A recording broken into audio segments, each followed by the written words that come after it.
Bonjour, bonjour. Alors, je voulais faire une petite vidéo sur la différence qu'il y a entre le fait de guérir et le fait de se rétablir, et notamment dans le cadre de l'épuisement, du burn-out. Mais je pense que c'est aussi valable pour tout ce qui est stress continu, anxiété, tout ce qui va en fait perdurer, perdurer dans le temps. Alors, si on commence par quelque chose de très simple, de prendre la définition de la guérison. Si on prend la définition du petit Larousse, tout simplement, ça va être donc la disparition totale des symptômes d'une maladie ou des conséquences d'une blessure avec retour à l'état de santé antérieur. Voilà. Je pense que si, même si on n'avait pas la définition précise en tête, on savait tous à peu près ce qu'était la guérison. Pour ce qui est du rétablissement, alors le rétablissement, c'est une notion, c'est un concept qui est de plus en plus répandu dans le domaine de la santé mentale, où il va y avoir plusieurs définitions, plusieurs points de vue, mais il y a aussi des dénominateurs communs, et donc c'est là-dessus que je me suis concentrée, sur ce qui me paraissait essentiel. Ce qu'il faut peut-être retenir, c'est que dans le rétablissement, c'est un processus, c'est un cheminement qui est personnel et donc qui va se construire sur la durée avec différentes étapes. Et le travail qui va être fait dans le cadre du rétablissement, il va consister principalement, ou en tout cas en priorité, à dissocier la personnalité de la personne avec ses valeurs, ses sentiments, ses capacités, ses aspirations, enfin voilà, tout ce qu'elle est, sa personnalité, et de dissocier ça avec les symptômes. Dans le burn-out, ça va être toutes les conséquences que le burn-out a eues sur la santé, donc que ce soit sur la santé physique, mentale, au niveau de la mémoire, de l'attention, etc. etc. Selon moi, après, il va y avoir deux objectifs à travers le rétablissement dans le cadre de l'épuisement, du burn-out, etc. Le premier objectif, ça va être, bien sûr, quand même au maximum d'essayer de retrouver un état de santé qui soit identique à celui qu'il y avait auparavant. C'est-à-dire plus de symptômes, que toutes les conséquences qu'il y a pu y avoir disparaissent au maximum, ou au moins que ça soit devenu plus handicapant et que ça reste ponctuel.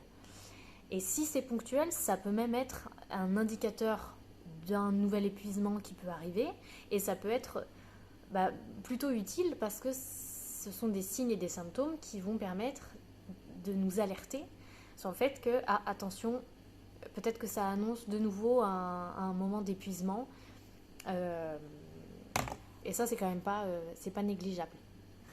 Le deuxième objectif, selon moi, du rétablissement, et c'est ce qui fera d'ailleurs la différence avec la notion de guérison, c'est de retrouver un nouvel équilibre. Donc ça va être bien sûr de retrouver un nouvel équilibre un petit peu à tout niveau. Parce que le burn-out, comme j'en ai déjà parlé auparavant, mais je pense que toutes les personnes qui l'ont vécu le savent très bien, ça chamboule absolument tout dans une vie, dans un quotidien, ça chamboule absolument tout. Donc l'enjeu, c'est de retrouver un nouvel équilibre au niveau de sa santé, bien sûr, dans un premier temps, mais au niveau aussi de ses valeurs, de ses aspirations, de la connaissance qu'on va avoir de soi, de ce qui est négociable et de ce qui ne l'est pas. De trouver aussi un nouvel équilibre dans ses relations au sens large, et je fais même une petite parenthèse, mais je pense que le travail qu'il y a à faire sur le rapport qu'on a à l'autre, c'est peut-être la partie la plus conséquente à travailler ou au moins à explorer dans le cadre du burn-out. Voilà, donc le but en fait final, ça va être d'avoir une vie qui soit satisfaisante, qui soit épanouissante, et surtout du coup qui soit plus en accord avec notre fonctionnement personnel, notre fonctionnement avec les autres, forcément, et le fait de notre façon de nous accomplir. Voilà. Donc pour ça, comment on fait? Alors je ne vais pas pouvoir tout détailler là, mais en tout cas la finalité, ça va être de créer de nouveaux repères à tout niveau, tous les niveaux que j'ai évoqués auparavant, même s'ils ne sont pas détaillés parce que ça serait beaucoup trop long, mais le but, voilà, c'est d'avoir des nouveaux repères pour, entre guillemets, remettre un petit peu la boussole dans le bon sens, de savoir où on va, et de passer ensuite du coup à la partie la plus intéressante, et la plus excitante, c'est d'avoir de nouveaux projets. Et d'avoir de nouveaux projets qui soient bien plus en accord avec ce qu'on pouvait peut-être faire auparavant. C'est pas que tout est à jeter à la poubelle dans ce qu'on faisait avant le burn-out, mais ça veut dire qu'il y a quand même des choses à remettre un peu dans l'ordre, on va dire. Voilà.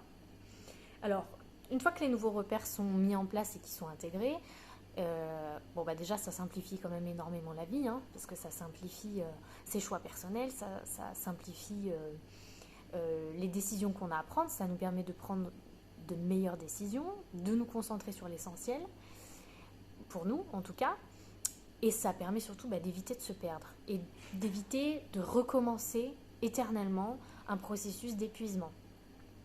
Voilà. Donc, par contre, évidemment, hein, je vais pas, je vais rien vous apprendre, je pense, en tout cas, voilà. Si je vous dis que quand on change ses repères, évidemment, ça veut dire que ça va chambouler, ça veut dire que ça va être assez compliqué à des moments parce que c'est très déstabilisant, ça chamboule absolument tout.